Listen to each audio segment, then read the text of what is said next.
The business press is probably the best way into understanding the capitalist soul.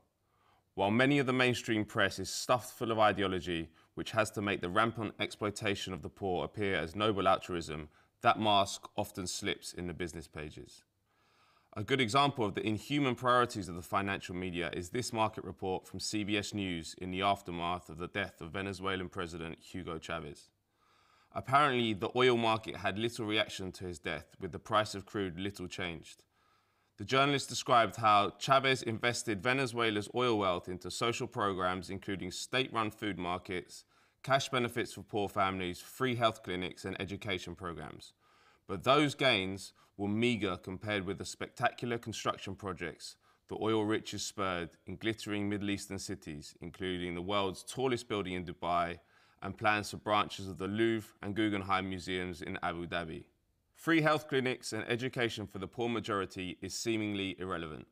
What is important are the tall, flashy buildings and the grand art galleries so the rich can feel important and puffed up with status. Essentially, the role of the business press is to see every story, no matter how tragic, as what does this mean for the investor? A curious language has been invented to describe actions which benefit the people rather than corporations.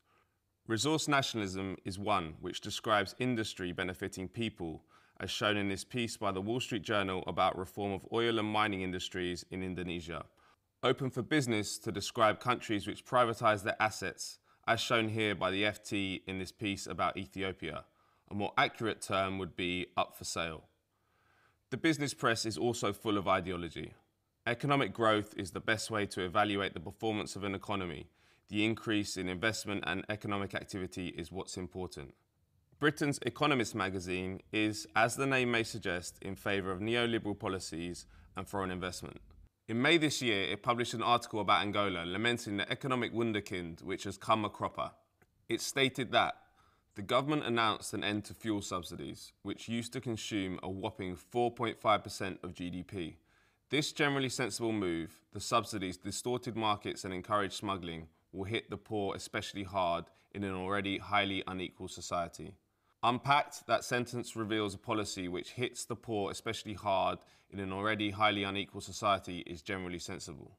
And it is, if you're a rich investor or local oligarch. The article does attempt to redeem itself by saying, while the elite enjoy European standards of living, the vast majority of Angolans struggle to attain the basics of life. It seems strange that despite this acknowledgement, they are pushing a policy which will make the lives of the vast majority of Angolans worse. The Economist also published a piece on the successes of the brutal mass-murdering Egyptian dictator Abdel Fattah el-Sisi. The article, The Law of Sisi, stated that Egypt's stock market delivered the best returns for investors in 2014.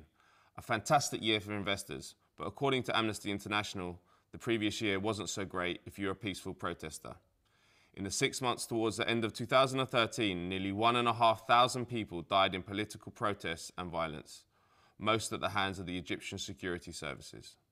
Yet, The Economist went on to say that Sisi has consolidated power and ruthlessly crushed dissent.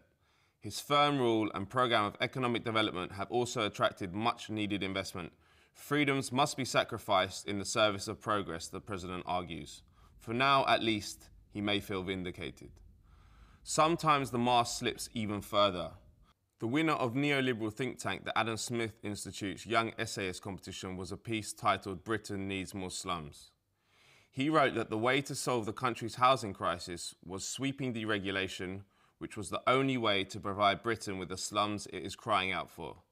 The vulnerable, people who do not contribute to the market in the way the financial press would like, are particularly likely to be attacked. A piece by journalists Mark J. Wachowski and Ross A. Marchand of the Wall Street Journal argued that it is too easy for people who have their disability benefit wrongly withdrawn to get it back. Their piece, Disability Claim Denied, Find the Right Judge, explains how administrative law judges uncritically approve most claims, with 9% of judges approving more than 90% of claims that landed on their desk. Judges who were deemed too generous had the number of cases they heard cut back. Yet disabled people were accused of playing adjudication roulette, filing and then withdrawing appeals in hope of drawing a generous judge, like they were involved in some sort of racket. Sometimes the financial press gets close to the truth about what kind of personality blossoms in the world of finance. Psychos on Wall Street, another piece by the Wall Street Journal, describes an article which claims that 1 in 10 people working on Wall Street are psychopaths. The writer says, "I have come to know many psychopaths, from Ponzi schemers to book-cooking corporate executives. They are always charming and narcissistic. They display wonderfully glib senses of humour and spin the truth like a roulette wheel. It is often difficult to argue that these people are indeed sick until the day they have to exchange their Armani suit for an orange jumpsuit." It quotes an ex-chief financial officer who states that to succeed on Wall Street, you've got to be a psychopath in one form or another. The thing is that the values promulgated by the business press, what is good for capital, for investors, is by definition psychopathic. The attention to factual accuracy, however, in the financial pages is second to none. Investors have less time for ideology. They just need to know how they will make more money. Censorship by omission helps to square the ruthless pursuit of profit. Capitalists investing in a brutal country will just not be told the full story of what is happening there, but be given a rose-tinted perspective.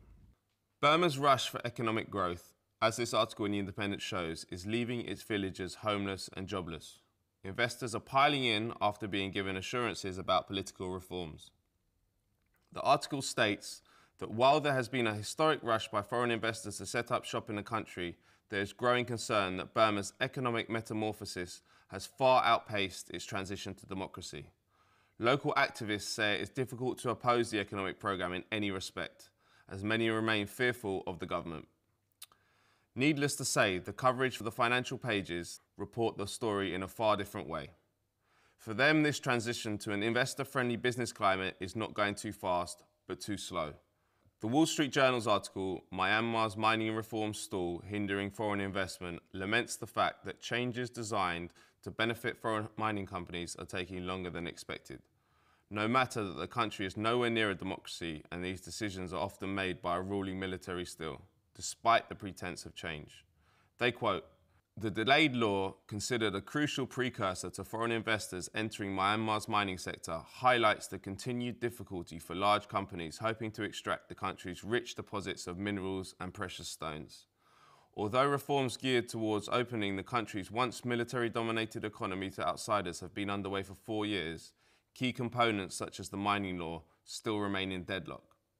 But some financial outlets have a very reactionary political outlook, because it is often very conservative leaders rather than progressive ones who allow capital to run wild in their countries." In a Wall Street Journal op-ed written in July 2013, after the coup in Cairo, the writer claimed that Egyptians would be lucky if their new ruling generals turn out to be in the mold of Chile's Augusto Pinochet, who took over power amid chaos but hired free market reformers and midwifed a transition to democracy. The transition that the Wall Street Journal referred to was a coup against the democratic and constitutional president, Salvador Allende, and 17 years of fascist dictatorship. The business press also pushes cod science when it benefits the investors that read their pages. This silly piece by Forbes magazine about record cold and snow destroy global warming claims is based on the fact that stunning photos show New England lobster boats frozen in port, looking like they are stranded deep within the Arctic Circle. Another columnist says that global warming hype is mocked by the world's most powerful market signal, in which he blames the fact that the Chinese and Indians are in no mood to stop buying carbon-powered cars that they drive home to their air-conditioned houses and apartments. That's the reasoning for the fact that the destruction of the environment cannot be stopped. When they come up against popular movements focused on the financial system and its exploitative practices, the business press freak out. One example of this was the Occupy movement in the US and UK. The Wall Street Journal often looked like it was in a zoo when it covered the protesters. In this article, polling the Occupy Wall Street crowd, they say with certainty, "Our research shows clearly that the movement doesn't represent unemployed America and it's not ideologically diverse. Rather, it comprises an unrepresentative segment of the electorate." Despite the popularity of the cause across the country, the paper warned that, put simply, Democrats need to say they are with voters in the middle who want cooperation, conciliation and lower taxes, and they should work particularly hard to contrast their rhetoric with the extremes advocated by the Occupy Wall Street crowd. The reason that the financial press often shows the rotten core so nakedly is that when they are talking to each other, there is less need for the 1% to dress up their actions in the customary religion about shared prosperity and poverty reduction. In a 2007 article in the Multinational Business Review, Havina Dashwood explained that mining companies were caught in the mid-90s with a significant gap between societal expectations and their institutionalized practices. For the industry as a whole, the gap had widened so much that companies experienced a legitimacy crisis. The industry-wide obsession with sustainability and corporate social responsibility started around the turn of the millennium as mining companies started to feel the effects of their reputation in their ability to operate around the world and make money. That is not how it's presented outside of the financial press, however. There, it is dressed up as some great gift the mining companies are bestowing on grateful local communities. The business press is just one of the weapons in the arsenal of transnational capital to get its grip on every country in the world. But if you want to see how our world runs with a tinge less ideology, go there and see what sickness lies at the root of our civilization.